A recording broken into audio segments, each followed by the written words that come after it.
দুষ্ট বাঘিনী, তুই অনেক লোভী। তুই মেয়েটাকে একটুও শান্তি দিসনি, অনেক অত্যাচার করেছিস। এখন নাকি মেয়েটার চকলেটের গাছ থেকে চকলেটও খেতে দিতে চাস না? দাঁড়া, তোকে তোর এই পাপের শাস্তি দিচ্ছি। এই নে, এবার মজা বোঝ। ওরে বাবা রে, ওরে মা রে, জাদু চকলেটের গাছ, আমাকে তুমি ছেড়ে দাও। মা, ও মা, আমি স্কুলে যাচ্ছি। আমার জন্য না মজার মজার খাবার রান্না করে রেখো, কেমন? আমি স্কুল থেকে এসে মজা করে খাবো। ঠিক আছে রে মা, আমার মেয়েটা এত কষ্ট করে পড়াশোনা করে, আমি আবার তোর জন্য মজার খাবার না রেখে থাকবো? তুই এসেই দেখতে পাবি তোর জন্য কত কিছু রান্না করে রেখেছি। তারপর তুই মজা করে খাবি, কেমন? যা মা যা, এখন স্কুলে যা, স্কুলে যেয়ে পড়াশোনা কর।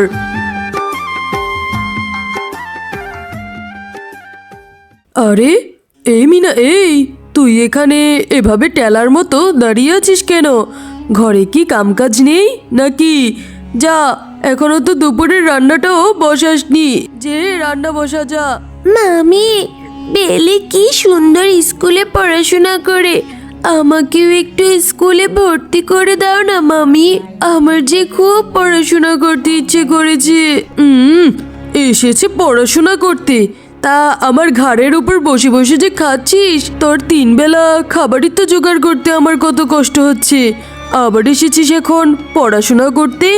পড়াশোনা করার টাকা কোথায় পাবি? হ্যাঁ, তোর মা তো মরে গিয়ে বেঁচেছে, এখন তো যত জ্বালা আমার। এটা দাও ওইটা দাও বায়না করতেই থাকিস। যা যা, তাড়াতাড়ি যেয়ে রান্না বসা। হ্যাঁ, আমার সঙ্গে মামি সব সময় এরকম করে, একটু কিছু বললে কত বকাবকি করে। আমার আর একদম ভালো লাগে না। সকাল থেকে শুরু করে এত কাজ করতে করতে আমার যে একদম ভালো লাগে না। আরে এ মিনা, এখানে রান্না করছিস তা এত বিড়বিড় করছিস কেন? রান্নাটা কি হলো নাকি এখনো? তাড়াতাড়ি রান্না কর, আবার যে বাজারে যেতে হবে। হ্যাঁ মামি, রান্না হয়ে এসেছে, আমি যাচ্ছি। মামি, আমার রান্না শেষ, এবার বলো কি করতে হবে। ও, রান্না শেষ? তা যা, দোকানে যা, টয়না ভাবির দোকান থেকে কিছু সদাই নিয়ে আয়। আমার মেয়েটাকে ভাবছি আমি এবার পিঠা করে দেব। আমার মেয়েটা যে চিতই পিঠা খেতে খুব পছন্দ করে। মামি, ওর সঙ্গে আমাকে একটু পিঠা করে দিও। এসেছে, এর জ্বালায় একটু শান্তি করে কিছু খাওয়াতেও পারি না আমার মেয়েটাকে, এসেই ভাগ বসাতে চায়। এই, তোকে যা বলেছি তাই কর, গিয়ে যা দোকানে যেয়ে সদাই কিনে নিয়ে আয়। বিনা, বান্টি, তোমরা কি চকলেট খাচ্ছ? এই চকলেটগুলো খেতে কি অনেক মজা। চকলেটগুলো দেখতে খুব লোভনীয় মনে হচ্ছে। এইগুলো কি তোমাদের মায়ের দোকানের চকলেট? হ্যাঁ রে মিনা, এইগুলো আমার মায়ের দোকানের চকলেট। এই চকলেটগুলো খেতে অনেক মজা। তা তুই কোথায় যাচ্ছিস রে মিনা? আমি তোমার মায়ের দোকানে যাচ্ছি। মামি আমাকে কিছু সদাই আনতে তোমার মায়ের দোকানে যাওয়ার জন্য বলেছি। ও, অনেকদিন হলো তোর সঙ্গে একটু খেলাও করি না। তুই তো সারাদিন কাজ করিস, তুই কখন ফ্রি থাকিস রে? আমার যে কোনো অবসর সময় নেই রে, আমার সারাদিনই কাজ করতে হয়। আহারে, তোর অনেক কষ্ট। আচ্ছা তাড়াতাড়ি যা, দেরি হলে আবার তোর মামি তোকে মারবে। টয়না কাকিমা, আমার 100 টাকার কিছু গুড় ময়দা চিনি দাও তো। এই নে টয়া, 100 টাকার সদাই দিয়ে দিয়েছি তোকে। টয়না কাকিমা, তোমার দোকানে ওই যে চকলেটগুলো মনে হয় অনেক মজা। এগুলো না দেখলাম বিনা আর বান্টি খাচ্ছে অনেক মজা করে। এগুলোর কি অনেক দাম? আমি না টাকা জমিয়ে তোমার দোকান থেকে এরকম একটা চকলেট কিনে নিয়ে খাবো পরে। তোর চকলেট খেতে ইচ্ছে করেছে? এই নে, আমাকে তোর টাকা দিতে হবে না। মা মরা মেয়ে, কতই না কষ্ট করিস মামির বাড়িতে। তোর মামিটাও অনেক হারামি, একটু মনুষ্যত্ব বোধ নেই। নে, নিয়ে যা, এই চকলেটটা নিয়ে মজা করে খাস, কেমন? ও কাকিমা, তুমি আমাকে চকলেটটা এমনিতেই দিয়ে দিলে, কে মজা! আমি মজা করে চকলেট খাবো।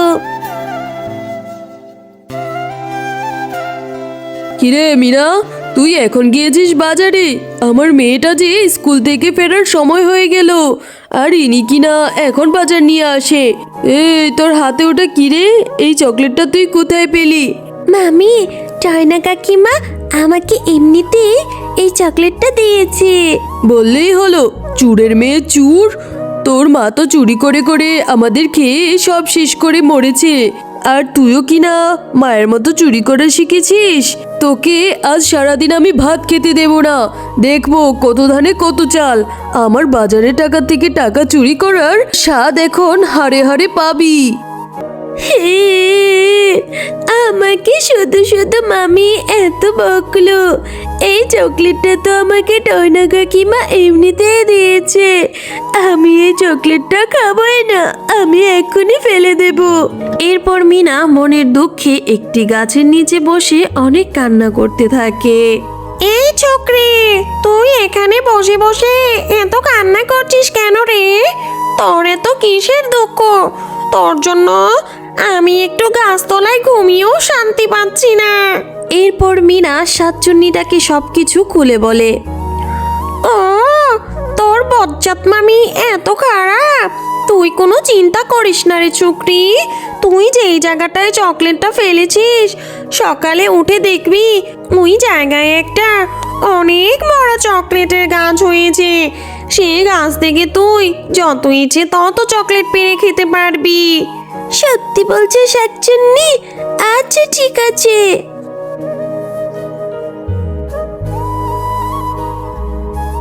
আরে, শাকচুন্নির কথাই তো ঠিক হলো।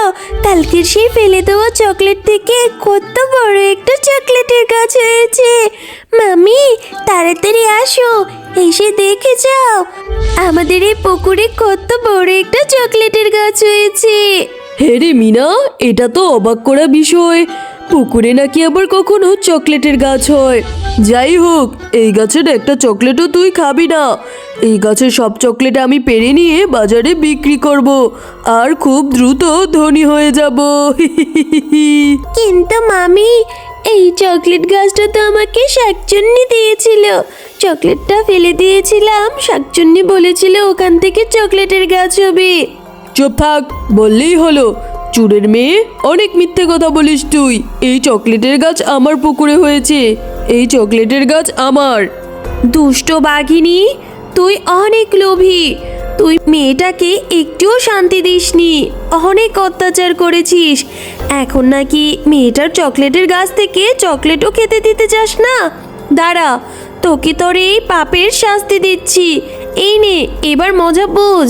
ওরে বাবারে, ওরে মারে, জাদুর চকলেটের গাছ, আমাকে তুমি ছেড়ে দাও। আমি আর কখনো মিনার সঙ্গে এরকম করব না। ওকে আমি আমার নিজের মেয়ের মতো আদর যত্ন করব। জাদুর চকলেটের গাছ, তুমি মামিমাকে ছেড়ে দাও। মামিমা ছাড়া যে আমার এই দুনিয়াতে আর কেউ নেই। মামি আর কখনো এরকম করবে না। ঠিক আছে মিনা, আমি শুধু তোমার কথায় একে ছেড়ে দিচ্ছি। এরপরেও যদি দেখি তোমার উপর অত্যাচার করতে, তবে এর ফল ভালো হবে না। হ্যালো বন্ধুরা, গল্পটি ভালো লেগে থাকলে চ্যানেলটি সাবস্ক্রাইব করে দিবেন এবং পাশে থাকা বেল আইকনটিতে প্রেস করে আমাদের পাশেই থাকবেন। ধন্যবাদ।